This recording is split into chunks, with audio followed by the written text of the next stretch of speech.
आज की इस वीडियो में हम बात करने वाले हैं ऐसे टॉपिक से रिलेटेड आजकल खूब सुनने को मिल रहा होगा अगर आप न्यूज़ देखते हैं और अखबार पढ़ते हैं तो। और इस टॉपिक का नाम है G20 समिट। जी हाँ फ्रेंड्स, अगर आप न्यूज़ देखते हैं तो आपने फिलहाल में एक दिन में सुना होगा कि भारत के 8 से 10 सितंबर तक G20 समिट हो रहा है, जहां पर 20 अलग देशों के जो हेड ऑफ स्टेट हैं वह आ रहे हैं, जहां पर फिर आपस में मिलकर यहाँ मीटिंग होगी। लेकिन आपने सोचा है जो ये G20 है इसका मतलब क्या है और क्यों इस G20 को बनाया गया और कब बनाया गया और इसको बनाने के पीछे मकसद क्या था, एम क्या था। फ्रेंड्स, आपको इसकी जानकारी नहीं है तो आज की इस वीडियो में मैं आपको G20 को अच्छे से एक्सप्लेन करूंगी, आपको बताऊंगी ये जो G20 कॉन्सेप्ट है ये आखिर है क्या। तो चलिए फ्रेंड्स स्टार्ट करते हैं और जानते हैं। तो फ्रेंड्स, मैं आपको बताना चाहूंगी G20 इसकी शुरुआत होती है 26 सितंबर 1999 से, जब इसके फाउंडेशन रखे गए, जब इसे पहली बार बनाया गया। लेकिन फ्रेंड्स, इस G20 ऐसे यहाँ पर पहले G7 हुआ करता था। इस G7 में 7 देश थे, जैसे आज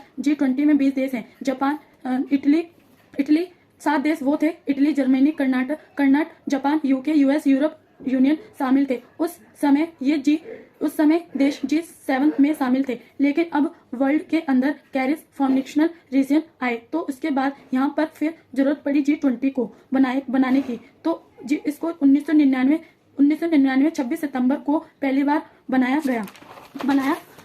फ्रेंड्स, यहाँ जो G20 है जब इसको बनाया गया तो इसके अंदर दो ग्रुप थे, 2 कंट्रीज थी इसके, जिसमें पहले ग्रुप ये डेवलप कंट्री जो कि ये डेवलप हो चुकी थी, दूसरा ग्रुप था डेवलपिंग कंट्री यानी कि वो डेवलप फेज पर चल रही थी। लेकिन फ्रेंड्स, यहाँ जो G20 बनाया गया था इसके अंदर कॉन्ट्रेल्स था, किसी भी कंट्री को ऐड करने। जैसे सबसे पहले कॉन्ट्रेल था जो G7 वाला देश था, उनको यहाँ पर कुछ भी फॉलो करने की जरूरत नहीं थी, जिसमें डायरेक्टली शामिल हुए दूसरे जो कॉन्ट्रेक्ट थे वर्ल्ड के जो बेस्ट इकोनॉमिक थे, जो उस टाइम पर जिनके जिलिप अच्छे थे, उन 7 देशों को छोड़कर उन देशों को ऐड किया गया। और तीसरा यहाँ पर रीजनल फेस ऐड किया गया, यानी कि हर रीजनल को रिप्रेजेंट करने के लिए कहीं ना कहीं कंट्री होनी चाहिए, कोई ना कोई कंट्री होनी चाहिए। उस लिहाज से वहाँ पर फिर इस कंट्री को ऐड किया गया।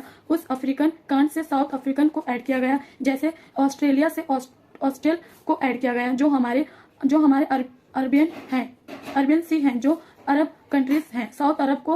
अरब कंट्रीज को साउथ अरब को ऐड किया गया। जो इस तरीके से 3 क्रेटर हैं, इसके बेस पर कंट्री को ऐड किया गया। फ्रेंड्स, मैं आपको बताना चाहूंगी जो ये G20 इसके अंदर 19 सिंगल कंट्री हैं और यहाँ एक यूरोपियन यूनियन जो कि अपने अलग अलग स्टेज को कंबाइंड करके एक बंडल बनाती है, जिसका नाम है यूरोपियन यूनियन।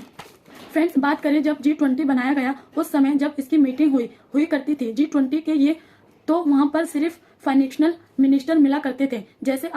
जैसे आप आज देख रहे हैं, आज जो प्रेसिडेंट हैं, जो कंट्री के पीएम हैं, वह मिलते हैं। लेकिन साल 1999 से लेकर साल 2008 तक सिर्फ फाइनेंशियल मिनिस्टर हैं, वह इसके अंदर मीटिंग क्या करते थे। फ्रेंड्स, मैं आपको बताना चाहूंगी वर्ल्ड के जितने जीपीडी हैं उसको 85% इन देशों के पास है, G20 का हिस्सा है। दूसरी तरफ वर्ल्ड का जितना ट्रेड होता है 75% इन 20 देशों से होता है, जो कि इस 20 देशों में शामिल है। फ्रेंड्स, मैं आपको बताना चाहूंगी जब इस 20 देश ग्रुप को बनाया गया था, इसको फाउंड किया गया था, जिसके पीछे एक मकसद था, वह मकसद था इंटरनेशनल फाइनेंशियल स्टेबिलिटी, यानी कि जो फाइनेंशियल क्रश था समय आया था वर्ल्ड के अंदर, जो रिसेशन आया था उससे निपटने के लिए, ताकि जो 20 देश हैं जो आपस में मिलकर बैठकर बात कर सके और आपस में एक दूसरे के मदद कर सके। जो फाइनेंशियल क्रश आया, जो रिसेंट आया था, उसको वहां पर सॉल्व कर सके, G20 बनाया गया था।